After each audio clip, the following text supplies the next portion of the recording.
3월 6일 토요일입니다. 시편 56편 1절로 13절 말씀.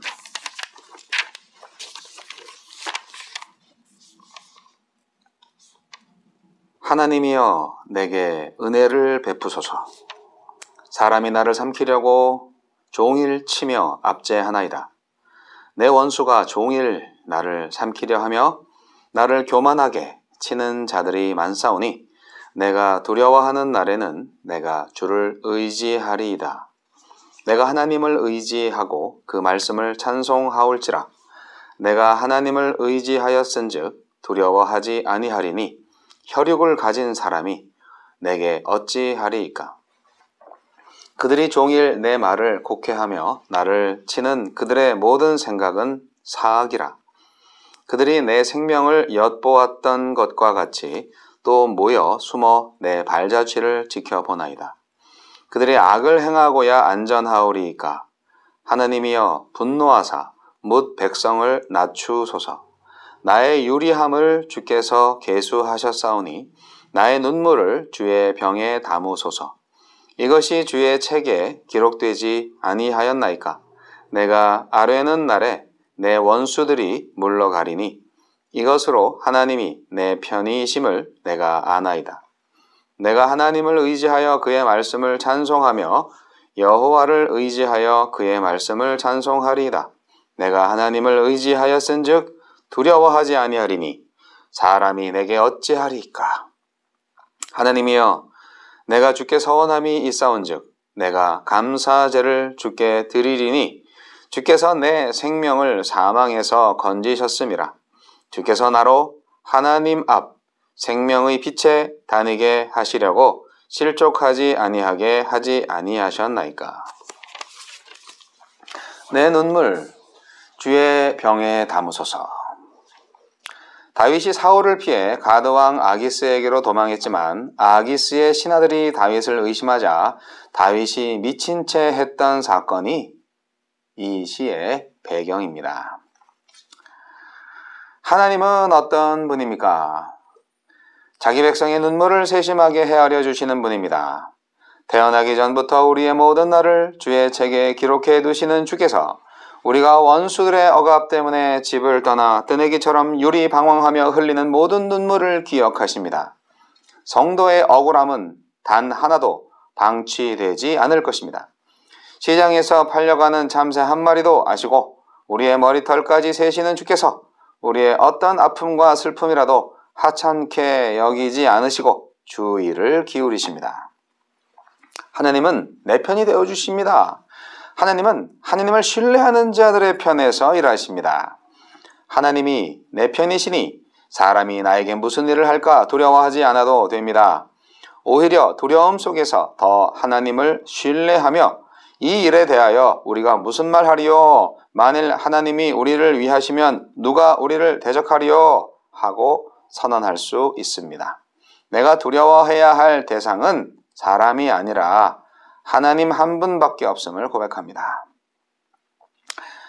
내 발이 장애물에 걸려 넘어지지 않도록 지켜주십니다. 시인은 주께서 이미 자기 발을 죽음에서 건지셨음을 신뢰하며 감사제를 드리겠다고 고백합니다. 사람들의 무자비한 말과 잔혹한 괴롭힘 속에서 하마터면 실족할 뻔했지만 하나님이 구해주셔서 생명의 빗속을 거닐게 되었습니다. 지금 우리의 발이 어둠 속을 다닐지라도 빗속을 거니는 것처럼 넘어지지 않도록 지켜주는 말씀의 등불이 있습니다. 나에게 주시는 교훈은 무엇입니까?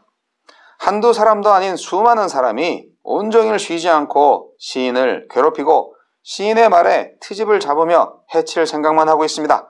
무섭고 떨리는 시간들임에 분명합니다. 그럼에도 시인은 하나님을 의지하기로, 그래서 두려워하지 않기로 선언하며 기도합니다. 현실의 두려움 속에서 오히려 하나님을 향한 신뢰가 싹을 비우고 자라는 순간입니다.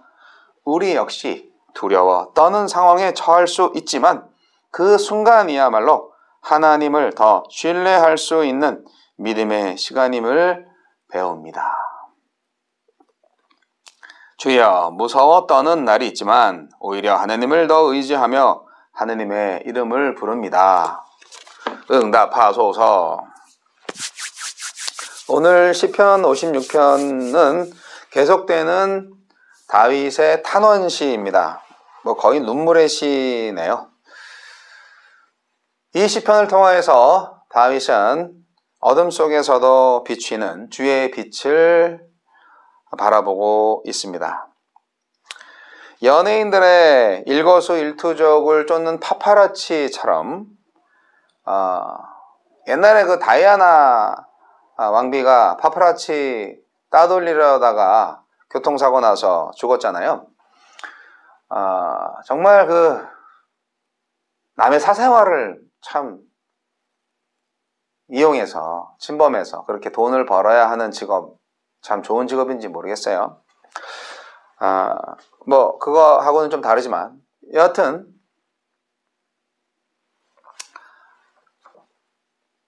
다윗이 계속 쫓기고 있습니다. 이 참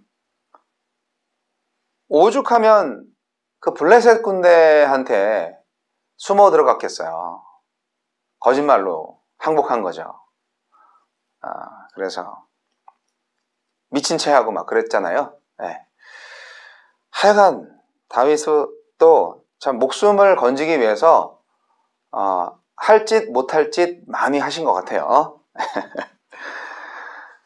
광야의 시간들이 다윗에게는 구구절절 이렇게 비탄의 시, 탄원시로 가득할 수밖에 없는 고통의 시간이었어요. 그것도 1, 2년도 아니고 10년 광야를 헤매고 다녔죠. 하나님도 야속하시지. 왜 나를 안수 주셔가지고 이렇게 힘들게 하시나. 그냥 평범하게 살게 해주시면 좋은데 2세 아버지 막내 아들로 귀염 받으면서 귀염을 받았을지는 모르겠지만 그런데 이렇게 기름을 부어주셔가지고 사울 왕궁에 들어가는 것까지는 좋았는데 사울 왕한테 질투를 받아가지고 평생 사울 왕의 칼날을 피해 다닐 수밖에 없는 기구한 운명, 그 가운데에서 다윗은 구구절절 이렇게 하느님한테 구해달라고, 그리고 나를 구원하시는 하나님은 위대하시다고 그렇게 노래를 부르지 않았습니까? 여러분, 다윗의 이 광야 생활이야말로 가장 다윗이 영적으로 뛰어났던, 하나님과의 교제가 가장 밀접했던 시간이 아닐까 생각해 봅니다. 왕이 된 다음부터 이제 다윗이 여러 가지 또 다른 어려움에 부딪히는데, 다윗의 마음만큼은, 하나님과의 관계만큼은, 하나님과의 친밀한 관계만큼은 이 광야 시대만큼 좋았던 때가 없었다. 물론 다윗은 많이 괴로웠죠. 하지만 두렵고 힘들고 어렵고 곤란한 지경에 빠졌을 때 더더욱더 하나님만을 추구할 수밖에 없는 인간의 한계, 이 순간이 어떻게 보면 축복이죠. 다윗이 하나님을 의지하겠다고 반복해서 계속 말하고 있습니다. 왜 그럴까요?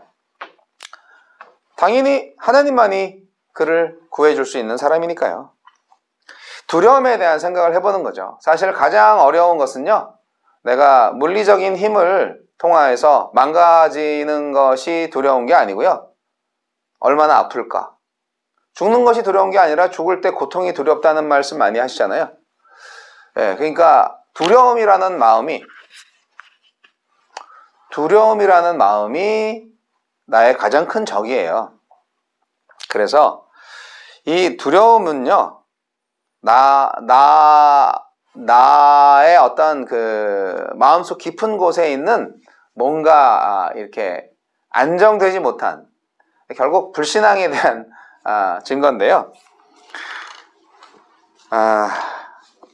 두려움을 주는 실체에 대한 해석을 얼마나 제대로 하느냐에 따라서 나의 두려움이 결정됩니다. 상대를 어떻게 이해하느냐가 중요하고요. 동시에 내가 의지하는 그 하나님을 어떤 분으로 생각하느냐가 중요합니다. 오늘 시편 기자의 기도 속에 나타난 대적에 대한 이해, 그리고 하나님에 대한 이해, 이 두 가지 대상에 대한 이해를 어떻게 하고 있는지 한번 잘 생각해 보시기 바랍니다. 사람과 혈육이 어찌하리요? 어찌할 수 없다 이거죠. 시편 기자는 자신을 삼키려는 악인들을 고소합니다. 지금 교만과 거짓과 악과 은밀한 모의를 폭로하고 있습니다. 강하고 위협적입니다. 하지만 본질적으로 죽을 수밖에 없는 사람 나부랭이일 뿐이다 하고 정확하게 분석하고 있죠. 육신이에요. 그들은 육체일 뿐이에요. 우리의 상대를 과소평가해도 안 되지만 그렇다고 해서 과대평가할 필요는 없습니다. 어차피 죽어 없어질 육신의 것들, 그리고 하나님을 의지하리이다 라고 이렇게 선포하는 시인은 하나님이 하신 일과 말씀하신 것을 제대로 기억하고 있습니다. 그 하나님을 찬송하고 의지하기로 결정을 합니다. 혈육에 불과한 교만한 자들을 능히 낮추실 수 있고 그들의 악을 망가뜨릴 수 있는, 그들의 악에 대해서 분노하시고 확실하게 싸우실 수 있는, 쳐부실 수 있는, 그 원수들을 물러가게 하실 수 있는 하나님은 내 편이십니다 라고 분명히 하나님에 대한 이해를 하고 있는 것이죠. 이렇게 하나님을 알고 악인을 아니까 그 결과는 뻔한 거 아니겠어요? 악인의 최후와 의인인 자신의 미래를 믿음의 눈으로 정확히 볼 수 있는 것이죠. 의인과 악인 모두 뿌린 대로 거둘 것입니다. 아멘? 시인이 지금 구원받을 수 있는 유일한 길은 그 하나님의 생명의 원리가 통하는 것 뿐입니다. 악을 심으면 악이 나고 선을 심으면 선이 나잖아요. 이건 자연 법칙이에요. 자, 시편 기자의 믿음이 어디서 나왔다고요? 하나님에 대한 올바른 인식과 악인에 대한 올바른 이해, 거기에서 진정한 믿음이 솟구칩니다. 하나님이 내 편이니까 유한한 적이 아무 힘도 발휘하지 못할 것이다. 그 믿음이 생기는 거죠. 나와 나의 대적만 비교하면 망해요. 하나님이 안 보이니까 난 대책이 없어요. 그러니까 두려울 수밖에 없어요. 그러나 그 대적과 하나님을 비교해 보시라고요. 그러면 상대가 안 되잖아요. 그 하나님이 내 편. 그러면 게임 끝나잖아요. 나와 대적을 비교하지 말고 하나님과 원수를 비교할 때 우리는 두려움에서 벗어나서 하나님께 믿음의 기도를 드릴 수 있고 그 성취될, 구원될 미래를 바라보면서 하나님을 찬양할 수 있게 되는 것입니다.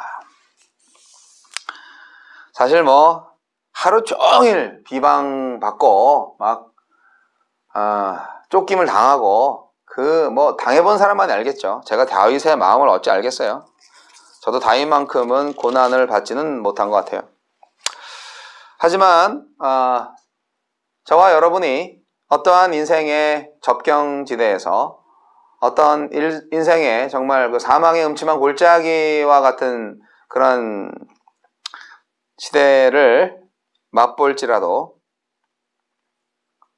내 눈물 주의 병에 담으소서. 나의 눈물을 다 기억하시는 하나님이 나를 구원하시리라는 믿음이 있다면 언제나 주님을 찬양할 수 있다 하는 것입니다. 여러분, 하나님을 정말 잘 알고 계십니까? 하나님은 여러분을 잘 알고 계시는데, 그죠? 진정한 신앙은 눈에 보이지 않는 실체의 실질적 존재를 볼 수 있는 능력입니다. 그게 누구죠? 하나님이잖아요. 영적인 세력을 실제로 볼 수 있는 눈이 진정한 믿음에서 나옵니다. 한 신자가 소유하고 있는 믿음의 진정성은요, 이렇게 환난의 시금석을 통해서 판정될 수 있습니다. 고난을 당하지 않아 본 사람은 믿음이 얼마나 좋은지를 판정할 수가 없어요. 우리가 인생을 살면서 고난을 당한 것이 사실은 정말 큰 은혜다. 믿어주세요. 여러분, 하느님에 대한 절대적인 신뢰감을 가지시고 하느님의 공정한 심판을 확신하시고 눈물로 기도하실 때 하느님의 구원이 이루어질 것입니다.